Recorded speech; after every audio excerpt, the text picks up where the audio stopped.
Well, the Rockland Chamber Alliance is proud to have with us today New York State Senator Bill Weber and Communications Director Mort Becker. Gentlemen, thank you for being here today. And we're looking forward to hearing what you have to say. There's certainly things of vital importance that New York State can certainly help to address.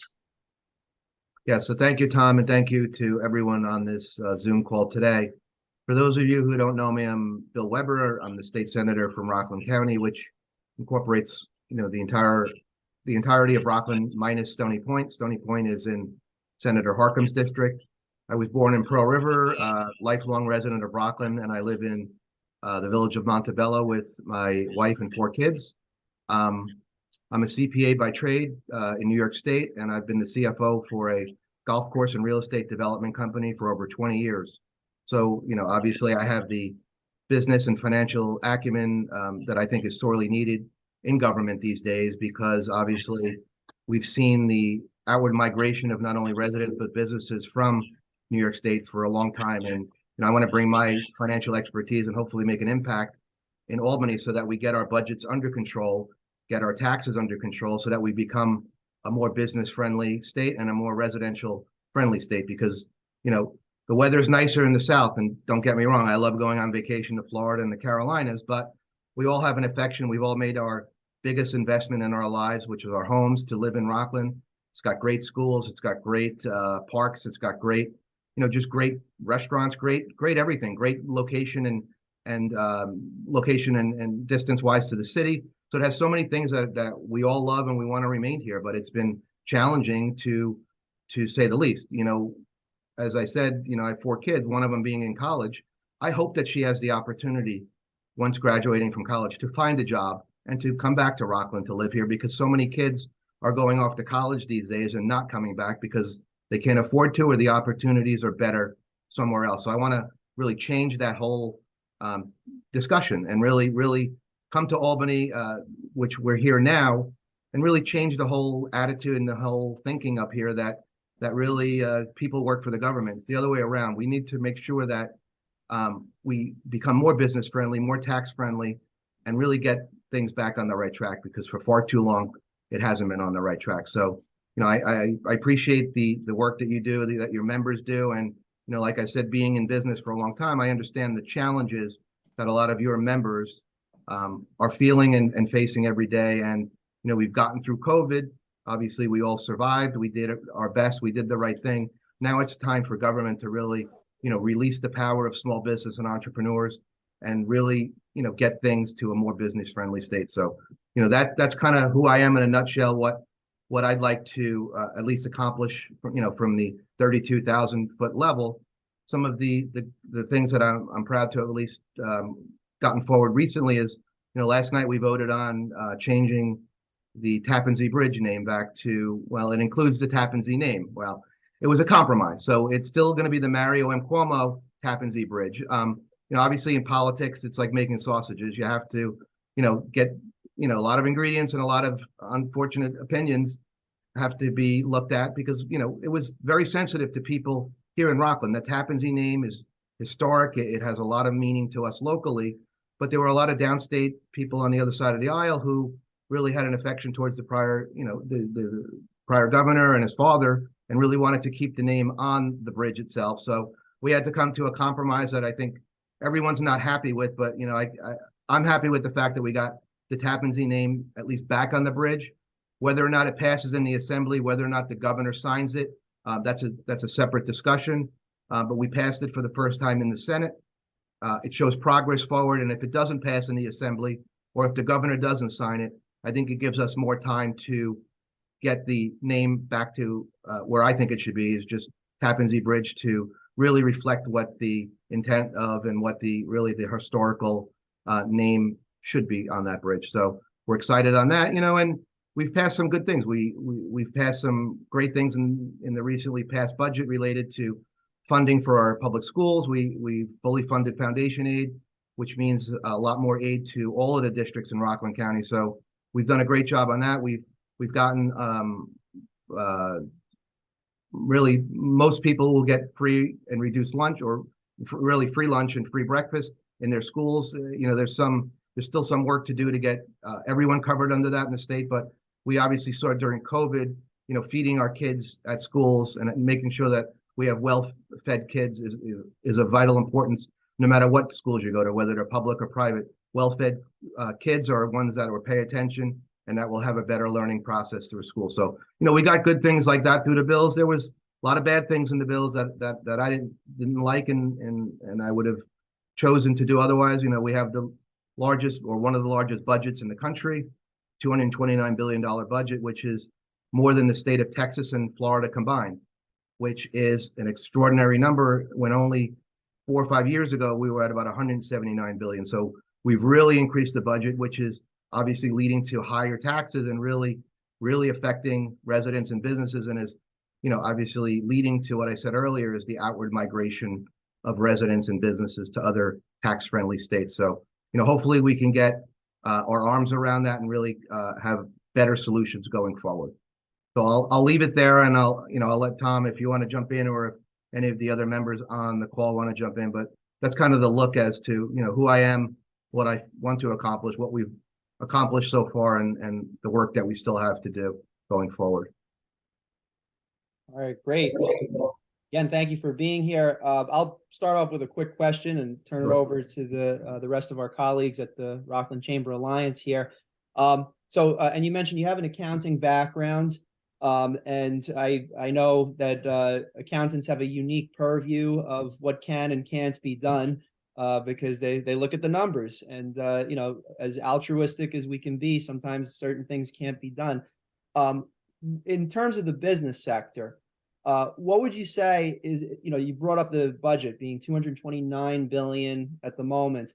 On the flip side of that, is there any sort of plan for increased give back to local communities to help to grow the retail sectors or the tourism sectors, the business sectors of each individual community, which I personally consider as the lifeblood of communities, is that commerce that continually flows. Any thoughts on that, or? No, I listen. I think we should be doing more in terms of really putting money behind tourism and local tourism, and really just promoting our state. But as I said earlier, we've gotten a reputation over the years, and the numbers, as you said, don't lie.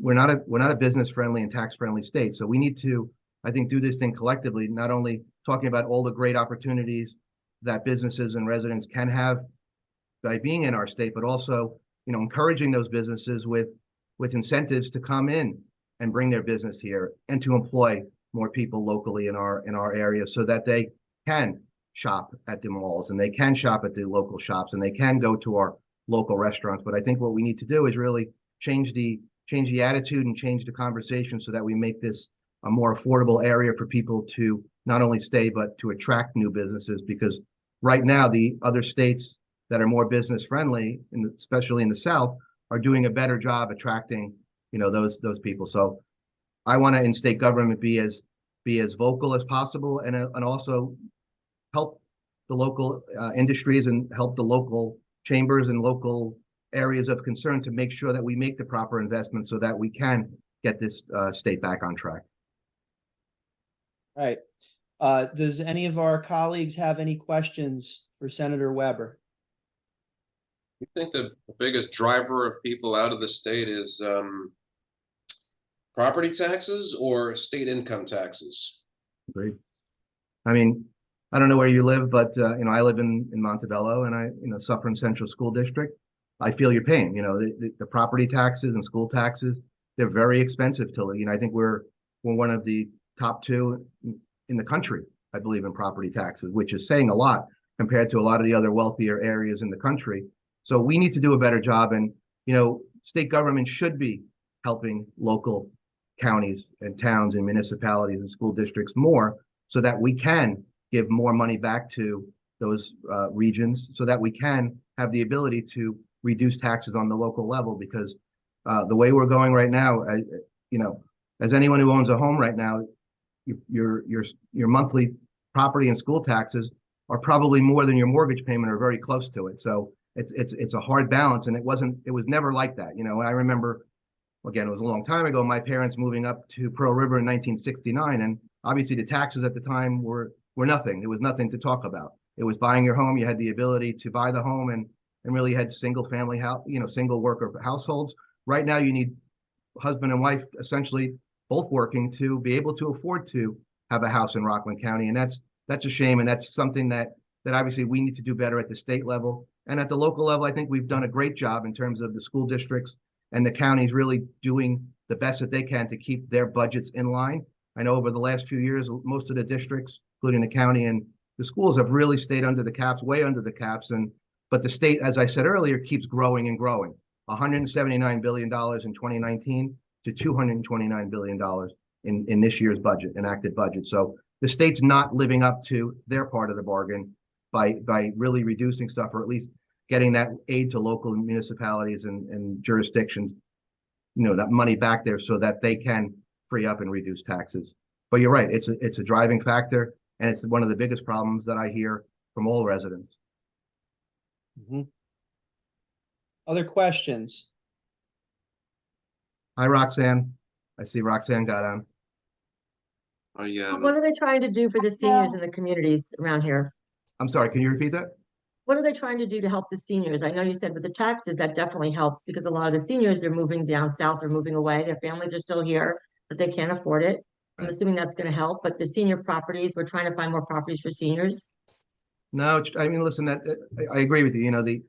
We've over the years obviously have instituted more and more rebates to seniors to at least give them some relief on their tax bills itself. But you're right, we need to. It goes to I think a further discussion of about having housing that's affordable. When you use the word affordable housing, people get kind of icky as to what that really means. But we need more and more housing that's affordable, and that may mean more 55 and older communities. More affordable housing communities within the county, because even recently I was passing by one of the 55 and older communities in, say, Pearl River, which is very nice, right on the reservoir near the golf course. I believe that's $3,500 or $4,000 a month in rental, which is extremely expensive for any senior, for anybody, frankly, on fixed income. So, I know the governor tried to really do a top-down look in terms of her housing proposal, which I was against. I know a lot of people in our region were against because we want to keep, our zoning and planning at the local level, because I think, know best what's right for our various communities within our region. But I think we need to have a continual conversation on that, because not only seniors, but the young and up and coming graduates of college, etc., they can't afford to rent to live around here. So we need to really do better and really figure out how do we get that happy balance between housing, senior housing, affordable housing, or housing that's affordable, and also continue the conversations of how can we give more, at least rebates to make, those residents on those fixed incomes who may stay in a home, how can we give them more and more relief that they need? We're hoping, since our TOD did pass right before COVID, and we've been sitting with these empty properties, and we do have builders now coming in that are going to be looking at St. Agatha's area.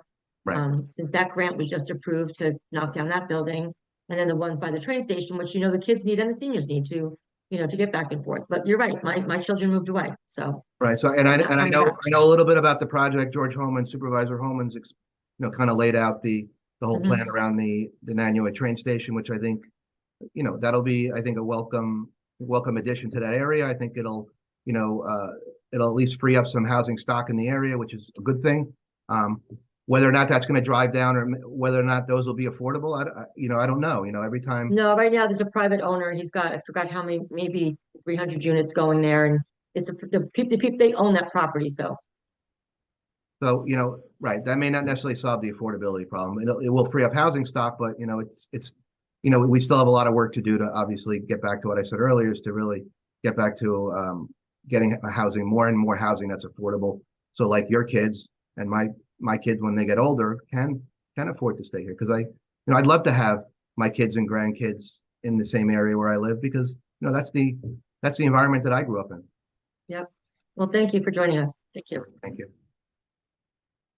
Senator, I'm sure you have a busy agenda. Mort, thank you again for passing the word along and coordinating this. Yeah, it's my pleasure. I was just going to mention some laundry items, like if anyone needs to reach our office, The phone number is 845-623-3627, or you can email weber@nysenate.gov.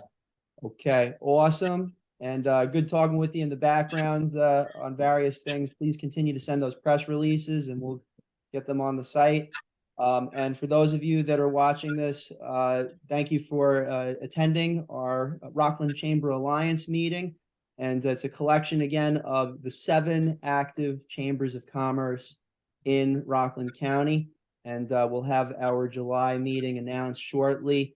Senator Weber, Mort Becker, I'm sure you have a busy schedule. We're going to just sit back for a few minutes and coordinate for our next event. But once again, we appreciate your presence here, and certainly reach out to us if you have any questions about anything. I thank you, everyone. I appreciate it, and I look forward to, let's continue this conversation. Let's continue to check back in. I'd love to come to any live events that you have to just really talk to any members within your organizations. So thank you. Awesome. All right. Great. Well, have a great rest of the You week. too. Thank you.